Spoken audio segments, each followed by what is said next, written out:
আজ মঙ্গলবার, ঘড়ি কাটায় এখন সকাল 7:30টার মতন বাজে। কুহুর টিফিন বক্সটাকে আগেই রেডি করে দিয়েছিলাম, এখন সুদীপ্তরটা রেডি করছি। আজকে এমনি একটুখানি আলুর তরকারি করেছিলাম, এই যে ওদের আলুর তরকারি তুলে নেওয়ার পর আর এইটুকুনি পড়ে আছে। আর এর সাথে করে নিয়েছিলাম কয়েকটা পরোটা। সুদীপ্তকে আর কুহুকে এটাই টিফিনে দিয়েছিলাম। আর প্রতিদিনের মতনই টুকুর টিফিনটা একটু আলাদা। দুদিন আগে এখানেরই একটা দোকান থেকে এই ছোট সাইজের প্যানকেকের একটা প্যাকেট এনেছিলাম। এটা আবার টুগুর খেয়ে ভীষণ ভালো লেগেছিল, তো তাই জন্য ওই প্যানকেক দোকানে দিয়ে দিলাম। আর এর সাথে দিলাম বাড়িতে বানানো জাগেরি সস, কারণ টুগু ওই রোজই স্টাফ পরোটার সাথে টমেটো কেচাপ খেতে চায়। তবে ওটা তো রোজ খাওয়া ভালো নয়, তাই জন্য বাড়িতে গুড় দিয়ে একটু জাগেরি সস বানিয়ে রাখি, তো ওটা দিলাম। আর সাথে দিয়ে দিলাম একখানা ইয়গার্ট। ব্যাস, টুকুর লাঞ্চ বক্সও রেডি। আর স্ন্যাক্স ব্রেকের জন্য দুজনকেই আজকে দিয়েছিলাম কলা। ব্যাস, সকালবেলা টিফিনের পর্বটা মিটে গেল। এদিকে আবার এনাকে দেখুন না, নিজের কাজে ব্যস্ত। আমি প্রত্যেক দিনই ওর স্কুল ব্যাগের মধ্যে এক্সট্রা করে জামা, প্যান্ট, সক্স এইসব কিছু দিয়ে পাঠাই, কারণ বাচ্চা বলা তো যায় না কি করতে না করতে জামা কাপড় ভিজিয়ে ফেলবে। ওকে আবার দেখুন না, নিজের পছন্দের একখানা জামা কি সুন্দর পাট করে রাখছে, এবারে এটাকে ব্যাগের মধ্যে ঢোকাবে। বাহ, ভেরি গুড। বাহ, এই জামা কাপড় ভাঁজ করাটা আমি তো শেখাইনি, নিশ্চয়ই স্কুল থেকে শিখিয়েছে। না, ব্যাগের মধ্যে ঢুকিয়ে নাও।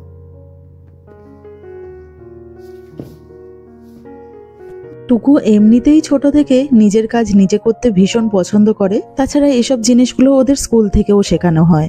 এক একদিন অবশ্য মুড না থাকলে কোনো কিছুই নিজে হাতে করে না, তবে ম্যাক্সিমাম দিনই কিন্তু এই জুতো, জামা, প্যান্ট সবকিছুও নিজে হাতে পরে। তাড়াতাড়ি পরে নাও, ধরো ধরো ধরো ধরো, তাড়াতাড়ি পরে নাও। এখন ঠিক ঘড়ি কাটায় 8:20 মতন বাজে।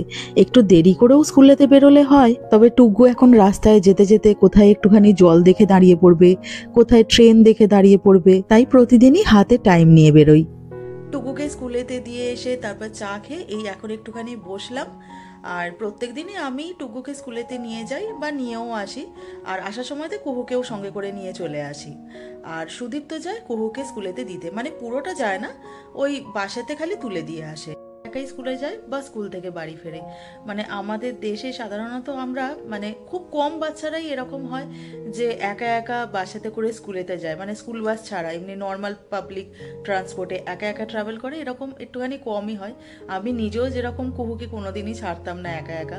তবে এখানে মানে যদি কোনো বাচ্চা একা একা স্কুলেতে যায় বা স্কুল থেকে বাড়ি ফেরে, সেটার জন্য টিচাররাও খুব অ্যাপ্রিসিয়েট করে। এবং এখানে মোটমাট এটাই হয়, এখানে মানে আমি কুহুদের স্কুলেতেও দেখেছি বা অন্যান্য সেকেন্ডারি স্কুলেরও বাচ্চাদেরকে দেখি যে তারা একা একাই যাতায়াত করে। খুব কম সংখ্যক বাচ্চারা এরকম থাকে যে যাদেরকে হয়তো বাবা মা নিয়ে যায় বা নিয়ে আসে, এটা খুব কমই হয়। তাছাড়াও আমাদের দেশে যেরকম ধরুন বাচ্চারা সাধারণত স্নান করে তারপরেই স্কুলেতে যায় বা অফিসের ক্ষেত্রেও তাই করে, আর এখানে আবার ব্রিটিশ লোকজনরা তো অবশ্যই, এবং কিছু সংখ্যক ইন্ডিয়ান লোকজনরাও ওই ধরুন স্কুল থেকে বা অফিস থেকে ফিরে আসার পরে তারপর স্নান টান করে। এর পিছনে কারণ হচ্ছে গরমকালটা তো তবু ঠিক আছে, কিন্তু শীতকালে যেহেতু মাইনাসে টেম্পারেচার চলে যায়, তো তখন ওই সকালবেলা যদি স্নান করে বাচ্চারা স্কুলে যায় তাহলে একটা ঠান্ডা লেগে যাওয়ার ভয় থাকে। তো সেই সবের জন্যই বাচ্চারা স্কুল থেকে বাড়ি ফিরে এসে তারপর একদম ফ্রেশ হয়ে নেয়। এখানকার লাইফস্টাইলটা আমাদের দেশের থেকে অনেকটাই আলাদা হয়। যেরকম কাজের ক্ষেত্রেও ধরুন সোম থেকে শুক্রবার লোকজন একদম মানে পুরোপুরি কাজের মধ্যে যুক্ত থাকে, অন্য কোনো কিছু নয়। কিন্তু ওই শুক্রবার বিকেলের পর থেকে ওরা একদম সেই পার্টি মুডে চলে যায়।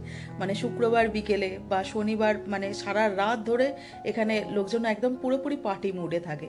তারপর রবিবারটা পুরোপুরি রেস্ট নেয় এবং সোমবার থেকে আবার যে যার মতন কাজে ব্যস্ত হয়ে যায়।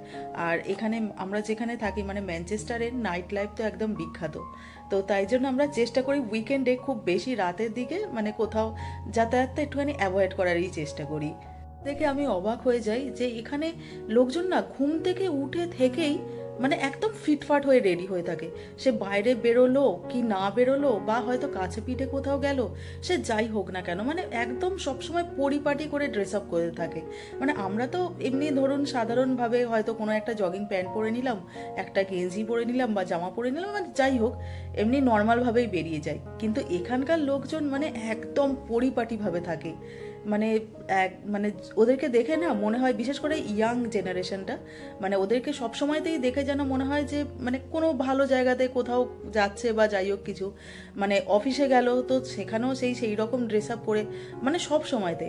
এবং এখানের আর একটা জিনিস আমি খালি দেখি যে ফলস আইল্যাশেস, মানে যেগুলো আমরা ধরুন প্রচণ্ড লাউড মেকআপ করলে সাধারণত আমাদের মানে ধরুন বিয়ে বাড়িতে বা কোথাও একটা লাউড মেকআপ যখন আমরা করি তখন হয়তো আইল্যাশেস আমরা ইউজ করে থাকি।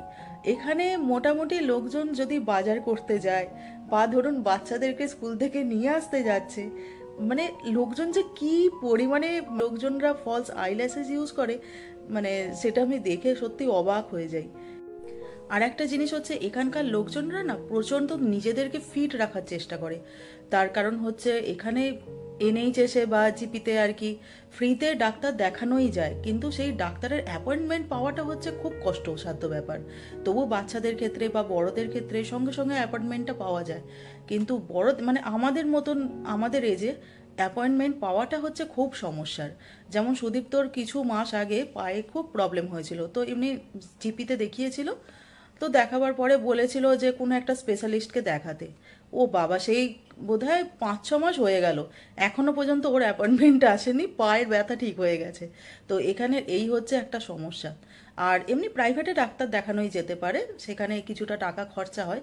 আমার মনে হয় সেগুলো অনেক ভালো। এই কারণের জন্যই এখানকার প্রত্যেকটা ছেলেকে বা মেয়েকে দেখি, ইনফ্যাক্ট বয়স্ক মানুষজনদেরকেও দেখি যে সারাক্ষণ দৌড়ঝাঁপ করা, দৌড়ানো, এগুলো মানে নিজেদেরকে ফিট রাখার জন্য এগুলো এরা সব সময় করে।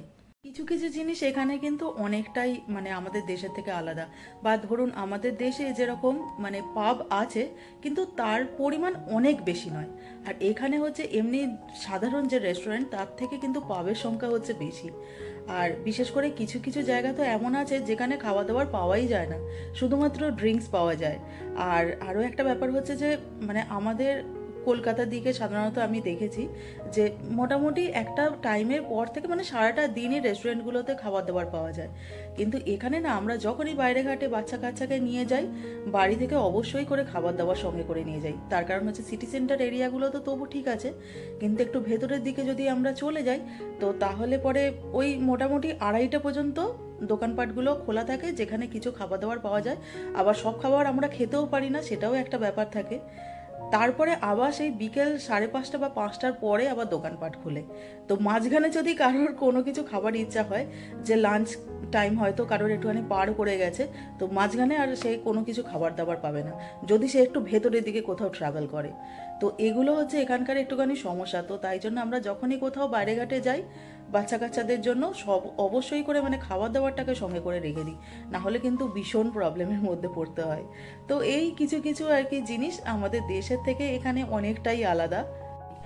এক একটা দেশ তাদের এক এক রকমের রুলস, এক এক রকমের কালচার, এগুলো তো আলাদা হবেই। তো যাই হোক, ওদিকে আবার অনেকক্ষণ গল্প হলো, অনেক রেস্টও নেওয়া হলো। এবারে যাই দুপুরবেলার একটু রান্না বান্নার তোড়জোড় করি। শুরু করে দিলাম রান্নার কাজকর্ম। আজকে দুপুরবেলা একদম সাদামাটা রান্না বান্না করব। তবে সকালবেলার দিকে একদম সাদামাটা রান্না করলেও রাতের দিকে ভাবছি মোগলাই পরোটা বানাবো, তো তারই এখন তোড়জোড় করছি। প্রথমে পেঁয়াজ কুচি আর আদা রসুন বাটাটাকে ভালো করে ভেজে নিলাম। আজকে আর শুধুমাত্র ডিম দিয়ে মোগলাই পরোটা বানাবো না, কারণ আমার কাছে চিকেন কিমার একখানা প্যাকেট ছিল। তো ওই চিকেন কিমাটাই আদা রসুনের উপরে দিয়ে ভালো করে নেড়ে ছেড়ে নিয়েছিলাম। এই ম্যানচেস্টার শহরে আমরা যেখানে থাকি, আমাদের বাড়ির আশেপাশে অনেকগুলোই ইন্ডিয়ান রেস্টুরেন্ট আছে। তবে ওইসব দোকানগুলোতেও মোগলাই পরোটা, এগ রোল এসব জিনিস পাওয়া যায় না। সুদীপ্ত যেরকম ওই আমাদের কলকাতায় যেরকম মোমো পাওয়া যায়, ওই চিকেন মোমো খেতে ভীষণ পছন্দ করে। তবে এখানে ওই দোকানও দেখিনি। তো যাই হোক, ভাবছি আজকে তো মোগলাই পরোটাটা করছি, পরে আর একদিন এই চিকেন কিমা নিয়ে এসে বাড়িতে একটুখানি ওর জন্য চিকেন মোমো করে দেবো। কলকাতার কিছু কিছু জিনিসকে এখানে ভীষণভাবে মিস করি। যেমন বিরিয়ানি, এখানে বিরিয়ানি পাওয়া যায়, তবে তার স্বাদ কিন্তু কলকাতার মতন নয়। তো যাই হোক, এদিকে আমার চিকেন কিমাটা একদম রেডি হয়ে গেছে। মাম এসে গেছে।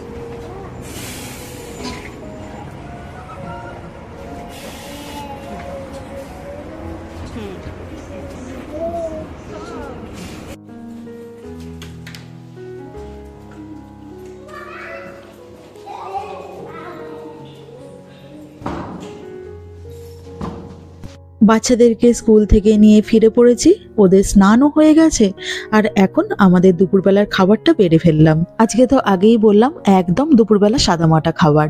ওই একটু ডাল করেছিলাম, সাথে পেঁয়াজ দিয়ে আলু ভাজা ছিল, ডিমের অমলেট আর এক টুকরো লেবু কেটে নিয়েছিলাম। এখন দেখতে দেখতে প্রায় 7:30 মতন বাজতে চললো, তাই ডিনারটাকে রেডি করে নিচ্ছি। এই চিকেনের পুরটা তো আগেই করে রেখেছিলাম, এর মধ্যেই কাঁচা ডিম, একটুখানি ব্রেড ক্রাম্ব আর পরিমাণ মতো নুন দিয়ে ভালো করে এটাকে মাখিয়ে নিয়েছিলাম। চিকেনের পুরটা যখন বানিয়েছিলাম তখন ওর মধ্যে একটুখানি চিকেন মশলাও অ্যাড করেছিলাম। এছাড়াও এর মধ্যে পেঁয়াজ, কাঁচা লঙ্কা, ধনেপাতা এই সব কিছুই দেওয়া যেতে পারে, ইনফ্যাক্ট দিলে স্বাদটা আরও বাড়বে। তবে পেঁয়াজ আর কাঁচা লঙ্কা দিতে পারলাম না বাচ্চাদের জন্য, আর ধনেপাতাটা বাড়িতে নেই, তো তাই ওটাও দিতে পারলাম না। তো যাই হোক, মোগলাই পরোটার পুর একদম রেডি। ময়দাটাকেও বেশ আমি অনেকক্ষণ আগেই মেখে রেখে দিয়েছিলাম। তো এবারে এটাকে বেশ পাতলা করে এবং বড় করে বেলে নিলাম, আর এর মধ্যে দিয়ে দিলাম চিকেনের পুরটা। এরপরে ওই মোগলাই পরোটা যেরকম চারদিক থেকে ফোল্ড করে সেই রকম ভাঁজ করে নিলাম। এটাকে ফোল্ড করার সময় আলাদা করে আর জল বা তেল কোনো কিছুই ইউজ করিনি, জাস্ট হাত দিয়ে একটুখানি ভালো করে চেপে দিয়েছিলাম, ব্যাস তাতেই রেডি হয়ে গিয়েছিল। চাটুর মধ্যে মোগলাই পরোটাগুলোকে না বানিয়ে এই প্যানটা নিয়ে নিয়েছি, কারণ এর মাঝখানটা একটুখানি ডিপ টাইপের আছে, আর মোগলাই পরোটা যেহেতু একটুখানি বেশি তেলেতে ভেজে নিতে হয়, তো তাই জন্য এটাতেই করলাম। আর এই মোগলাই পরোটাগুলো ভাজার সময় আমি এই ইলেকট্রিক হবটাকে একদম আস্তে করে দিয়েছিলাম। এই যে মোগলাই পরোটা আমার একদম রেডি, খালি দোকানেরগুলোর একটু বড় সাইজের হয়, এটা একটু ছোট। এরপর মোগলাই পরোটাগুলোকে ওই যেরকম দোকানে একটুখানি কেটে কেটে সার্ভ করে না, সেরকম কেটে নিয়েছিলাম। আর দুপুরবেলা একটু আলুর তরকারিও করে রেখেছিলাম, তো সেটাও নিয়েছি, সাথে নিয়েছি একটুখানি টমেটো কেচাপ আর বিট, গাজর, শসা দিয়ে বানানো বেশ কিছুটা স্যালাড। আমাদের খাওয়া দাওয়া কমপ্লিট হয়ে গেছে, এখন ওই 10টার মতন বাজে, এবারে ঘুমোতে যাব। আর তার আগে আজকের ভিডিওটা এখানেই শেষ করলাম। আমার আজকের এই ভিডিওটা কেমন লাগলো আপনাদের অবশ্যই কমেন্ট করে জানাবেন। আর সবাই ভালো থাকবেন, সবাই সুস্থ থাকবেন। দেখা হচ্ছে পরের ব্লগে। নমস্কার।